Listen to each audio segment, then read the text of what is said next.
Selama masa pandemi ini kan kita banyak sekali diingatkan mengenai ayo dong jaga kesehatan, jaga situasi, jaga kondisi, social distancing. Kita diajari untuk cuci tangan, kemudian jaga jarak, hati-hati pakai masker, dan kita perhatian banget dengan yang namanya kondisi fisik kita. Nah, tapi persoalannya adalah bagaimana nih kita juga menjaga dan merawat kesehatan kita secara emosional. Jadi secara fisik kita nggak punya masalah. Tubuh kita sehat, bahkan kalau kita regular check up, kondisi kita baik-baik saja. Tapi yaitu, secara kejiwaan, secara psikologis, kita merasa bahwa masih banyak luka-luka emosional yang kita miliki. Sebenarnya saya terinspirasi sekali oleh seorang dokter ahli psikologi, namanya adalah Guy Winch. Dia menulis buku Emotional First Aid, pertolongan pertama pada emosional. Guy Winch menjadi psikolog yang sangat terkenal karena salah satu bahan obrolannya adalah emotional hygiene ini. Karena dia bercerita bahwa pada dasarnya kita seringkali melihat orang yang nggak punya masalah, nggak punya problem secara fisik. Tapi secara emosional, orang ini punya masalah. Contoh, saya seorang pria berusia 40 tahunan dan belum menikah. Sebenarnya saya nyaris menikah, tapi waktu itu saya masuk rumah sakit karena sakit keras. Dan tunangan saya mendatangi rumah sakit dengan pemberitahuan bahwa setelah mendengar riwayat penyakit saya, dia tidak mau melanjutkan hubungan lagi dengan saya, dan saya ditinggal. Rumah, hasil tabungan saya juga diambil. Saya nyaris bunuh diri pada waktu itu. Untungnya, saya pikir masih ada orang tua yang pasti akan sangat sedih kalau saya sampai melakukannya. Penyakit saya atau akhirnya sembuh, tapi sejak itu saya tidak berani lagi membangun hubungan dengan wanita manapun. Rasa sakit ditolak itu begitu menyakitkan. Jadi kebayang nggak sih? Kayak luka yang tidak pernah sembuh kan? Jadi setiap kali ketemu lagi situasi yang sama, di kepalanya akan berputar lagi kejadian peristiwa di masa lalu, dan itu akan membuat dia terus-menerus merasa takut dan khawatir. Nah, ini yang menjadi salah satu bagian dari permasalahan yang kita sebut emotional hygiene. Jadi gini, bayangkanlah kalau kita bicara tentang badan kita itu kan, kita diajarin tentang bagaimana caranya kita merawat anggota badan kita, membersihkan badan kita dari segala kotoran dan sebagainya. Terus misalnya lagi pada saat ketika tubuh kita terluka, apa yang dilakukan? Pasti otomatis kita yang terpikir adalah bagaimana kita mengambil obat dan kemudian kita mengobati sampai luka itu sembuh. Dan bahkan dikatakan pengetahuan kita tentang kondisi fisik kita sudah membuat ekspektasi kehidupan kita bertambah 50% dari masa generasi-generasi yang sebelumnya. Nah, dengan fisik kita begitu telatennya. Tapi, sometimes kita tidak pernah aware dengan kondisi emosionalnya kita. Misalnya, apakah kita merawat diri kita dari pengalaman-pengalaman masa lalu yang tidak menyenangkan. Pada saat ketika kita mengalami situasi yang failure, kondisi gagal, kondisi yang tidak menyenangkan, apakah kita mencoba untuk mengobati dan merawat sehingga kemudian tidak menjadi bekas buat kita di masa yang akan datang. Jadi kalau kita mau dapatkan definisi sederhana dari emotional hygiene itu apa sih? Bagaimana kita secara terus-menerus menjaga dan merawat agar emosi kita itu tetap positif dan berfungsi secara optimal menolong kita, karena emosi termasuk salah satu yang mendorong kita, guys. Emotion drive people, people drive emotion. Jadi yang menggerakkan manusia adalah emosi, dan manusia lah yang menggerakkan kinerja-kinerja. Supaya emosi kita itu nggak mensabotase kehidupan kita, plus pada saat kita mengalami sebuah masalah atau mengalami sebuah problem, kita dengan cepat bisa healing. Nah, itu yang disebut dengan emotional hygiene. Jadi sebenarnya ada dua fungsi, yang sifatnya preventif dan sifatnya kuratif. Preventif itu melindungi, menjaga supaya kita tetap kuat secara emosional. Yang kedua adalah pada saat ketika kita menghadapi problem, masalah, bagaimana kita bisa healing, bisa ibaratnya gambaran kita adalah membal kembali itu dengan cepat. Jadi mari kita menjawab sebuah pertanyaan yang paling simpel. Pak, bagaimana caranya kita bisa tahu tanda-tanda yang tidak cerdas emosi itu kategorinya seperti apa sih? Saya jadi teringat anak-anak masih kecil, salah satu cerita yang saya dongengkan itu kan kisah tentang seorang anak yang di hutan tinggal bersama dengan binatang. Ternyata itu kan bukunya Rudyard Kipling, dan buku sastra ini diinspirasikan oleh kisah nyata tentang seorang anak dari India namanya Dina Sanikar. Jadi anak cowok tahun 1872 ia dibesarkan di hutan, tinggal bersama dengan binatang sampai sekitar 7 tahunan gitu. Kemudian akhirnya ketahuan dan kemudian ditangkap dan dibawa kembali ke peradaban manusia. Tapi yang menarik adalah si Dina Sanikar ini mengalami berbagai situasi yang memang susah untuk beradaptasi. Yang terjadi adalah, satu, dia tidak merasa dirinya itu jorok dan kotor. Yang kedua, dia punya banyak baret-baret luka-luka yang dia biarkan untuk sembuh.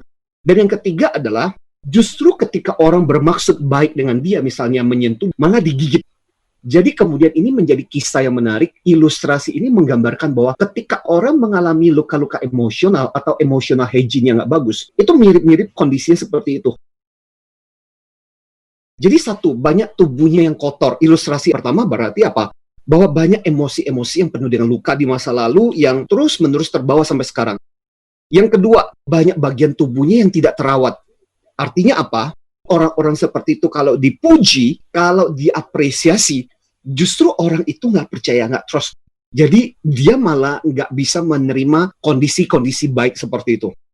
Yang ketiga adalah pada dirinya itu banyak bagian yang mungkin secara penampilan fisik dia nggak ada masalah. Jadi ibaratnya seperti kayak luka-luka itu cuma diperban, tapi cuma di permukaan. Jadi kalau sampai suatu ketika tercolek sedikit aja, itu bisa dengan gampang ternganga kembali. Jadi kelihatan baik-baik saja penampilan, cuman kalau nggak ada masalah. Tapi kalau ada masalah, ini tersenggol sedikit aja, dengan gampang dia menjadi begitu emosional. Nah, yang keempat adalah banyak luka yang tidak pernah kering. Artinya apa? Secara emosional, orang ini membawa banyak perasaan-perasaan dendam, perasaan marah, perasaan benci yang terus-menerus berkepanjangan dan nggak selesai-selesai. Dan yang terakhir, karena dia sendiri kotor, situasinya ibaratnya kalau tubuh itu kotor, dia nggak ikhlas melihat orang lain yang tubuhnya bersih. Jadi kadang-kadang yang jadi masalah adalah dia mencari bahkan melihat orang lain, gimana caranya orang lain ikut bisa merasakan penderitaannya. Pokoknya kalau gue nggak happy, lu juga jangan harap lu happy gitu. Aku jadi ingat dengan kisah tentang seorang istri yang suatu hari dapat tetangga baru. Dan dia kemudian melalui jendela, terus dia bilang sama suaminya, ayah, tetangga kita lihat tuh, masa jemurannya kotor banget. Terus besoknya ngomong lagi, ayah, lihat ayah, jorok banget ya, jemurannya tuh selalu kotor, kok bisa ya tetangga jorok begitu hidupnya. Terus kurang lebih seminggu berlalu, tiba-tiba, tumben ayah, ternyata tetangga kita hari ini cuciannya agak bersih. Terus tahu dong suaminya jawab apa? Bunda, tahu nggak Bunda? Tadi pagi, ayah tuh secara khusus bersihin jendelanya kita, Bunda. Yang saya mau katakan adalah dalam kehidupan kita, kadang kita melihat ada begitu banyak orang yang sebenarnya dia nggak sadar bahwa dirinya bermasalah, tapi melihat bahwa permasalahan itu ada pada orang lain. Dan masalah ini tidak pernah selesai dan selesai. Mungkin bagus juga kita mendengar 3 ciri yang dikatakan oleh si Guy Winch, yang bisa jadi indikasi bahwa emotional hygiene kita bagus itu apa sih? Pertama-tama adalah self-talk kita tidak memperparah kondisi emosional kita. Karena menurut Guy Winch juga adalah emosimu mau sehat, maka harus dimulai dengan self-talk yang sehat juga. Di dalam salah satu acara, Guy Winch bercerita tentang kisah seorang wanita yang setelah 20 tahun pernikahan yang sangat-sangat fatal dan parah, akhirnya kemudian bercerai. Dan beberapa waktu kemudian akhirnya dia berusaha untuk mencari pasangan lagi. Dan akhirnya ketemulah seorang cowok dan kontak-kontakan melalui online. Dan akhirnya kemudian kopi darat lah ya, ketemu di salah satu acara makan malam. Cuma kurang lebih sekitar setengah jam makan malam, tiba-tiba si cowoknya berdiri dengan agak keras, cowoknya kemudian mengatakan, kayaknya lu nggak cocok deh buat gue. Dan akhirnya dengan sangat-sangat kasar, si cowok itu kemudian meninggalkan makan malam itu. Kebayang nggak sih bagaimana sakitnya dia? Dan yang menarik adalah setelah sempat tertegun sebentar, dia mengambil handphone dan kemudian dia menelpon seseorang. Dan yang lebih parah lagi, orang itu di ujung telepon sana kemudian menjawab begini, apa yang lu bisa expect? Lu tahu kan kondisi lu kayak gimana? Lu cewek, lu nggak punya apa-apa. Ya jelas lah, dia bakal tinggalin kamu. Dia adalah cowok yang rasional, dia cowok yang bagus, yang dia nggak mungkin akan mau dengan cewek-cewek yang modelnya seperti kamu. Kalau kita mengatakan, teman kok jahat banget ya. Mau tahu nggak siapa teman jahat yang menjawab ini? Sebenarnya tidak lain, tidak bukan adalah dirinya sendiri. Nah, jadi tanpa sadar, yang ikut mencelakakan, yang ikut membuat hidup kita semakin terpuruk. Jadi sebenarnya yang emotional hygiene-nya bagus, dia punya self-talk yang tidak memperlama. Sebaliknya, kalau yang nggak bagus, self-talk-nya itu akan terus-menerus semakin mempunish, menghukum dia ketika ada sesuatu yang tidak menyenangkan. Nah, yang kedua adalah dia tidak diperlemah oleh pengalaman-pengalaman buruk di masa lalu.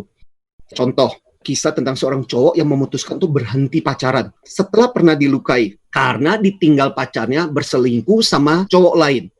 Kemudian dia jadi malas pacaran, apalagi cowok tersebut adalah temannya. Atau kejadian seorang yang dibodoh-bodohin waktu interview. Si HR itu bodoh-bodohin dia. Gitu aja nggak bisa jawab. Kamu otakmu di mana dan sebagainya. Dan itu menjadi trauma. Dan sejak itu dia memutuskan cuma di rumah dan nggak pernah mengirimkan CV-nya lagi kemana-mana. Dan betul-betul kasihan dengan ibunya yang tiap hari harus membanting tulang, bikin kue, jualan kue, dan sebagainya. Yang ketiga adalah orang-orang yang sehat secara emosional itu memberikan waktu untuk penyembuhan. Sama seperti kayak kita terjatuh lah. Jadi kadang-kadang kita harus merefleksikan apa sih sebenarnya yang terjadi, apakah saya memperbesar masalah saya. Sebenarnya kejadian pada waktu itu jangan-jangan tidak sedahsyat seperti yang saya pikirkan. Nah, kadang-kadang kita butuh waktu untuk healing. Mari kita bicara mengenai tips. Bahasanya sederhana, bersih. Kalau dalam bahasa Inggris apa sih? Clean. C-L-E-A-N. Clean. Ini diajarkan oleh Global Public School namanya. Global Public School ini mengajarkan kepada siswa-siswanya bagaimana caranya supaya emotional hygiene. So what is clean? Dimulai dengan C. Ketika kamu sakit secara emosional, communicate your pain. Jadi komunikasikan rasa sakitmu. Misalnya contoh gini, kamu lagi stres, kamu lagi merasa bahwa lagi nggak nyaman, lagi sedih. Kamu pernah ngomong nggak? Padahal penting untuk communicate the pain. Yang kedua L, label the emotion. Memberi label, memberi nama terhadap emosi yang kita rasakan. Apa sih sebenarnya perasaanmu dengan apa yang pernah terjadi, dengan apa yang pernah kamu rasakan waktu itu? Nah, ada orang yang mengatakan, nggak apa-apa kok, aku nggak apa-apa. Nah, seringkali yang nggak apa-apa itu adalah yang ada apa-apanya. Berikutnya, explain the event. Explain. Jadi menjelaskan event. Jadi situasi seperti pada saat itu, Pak, sebenarnya kejadiannya adalah seperti itu. Jadi mencoba untuk menjelaskan. Kadang-kadang gini, kan kita harus membersihkan tubuh kita supaya bersih. Sama juga kadang dengan cara apa? Dengan membersihkan pikiran kita. Oh, ternyata pada saat kejadian itu nggak seperti itu kok kejadiannya, tapi bagaimana cara kita menjelaskan. Yang keempat adalah A, alternative way to express. Artinya apa? Daripada kita menyalahkan diri kita sendiri, menyalahkan orang lain, atau menyalahkan barang-barang di sekitar kita, kemudian membanting ini, itu, dan sebagainya, pikirkan bagaimana cara kita mengekspresikan luka-luka kita. Ada yang mengekspresikan dengan seni. Vincent van Gogh, seorang yang depresif, tapi dia mengekspresikan perasaan depresinya itu dengan melukis. Dan terakhir adalah satu kalimat bagus buat kita, never say never again. Jangan berkata tidak akan pernah lagi. Misalnya contoh, kalau kita pernah jatuh di kamar mandi, apakah kemudian kita mengatakan bahwa, udah, kalau gitu gue nggak pernah mau mandi lagi? Kan enggak. Kalau kamu pernah ditolak, terus kamu nggak mau mencoba lagi. Who knows bahwa itu adalah bagian dari proses pendewasaan kita. Jadi saya ingin menyimpulkan buat teman-teman, satu, kamu harus sehat secara diri dulu. Sama seperti di tengah pandemi ini kita dikatakan, supaya kamu jangan nularin virus sama orang lain, gimana caranya? Kamu mesti sehat dulu. Sama. Emosional is also the same. Kamu mesti mikirin dulu bagaimana caranya kamu membersihkan, membereskan, supaya kamu tidak menularkan virus-virus ini buat orang lain. Dan yang berikutnya adalah kita mesti lakukan sesuatu. Pada saat ketika kita ngalami, kadang kita harus berani juga bicara. Yang lain juga adalah, mungkin selama ini cara kita salah. Karena pengetahuan kita keliru. Sama seperti kayak kita punya luka fisik. Ternyata pengobatannya salah.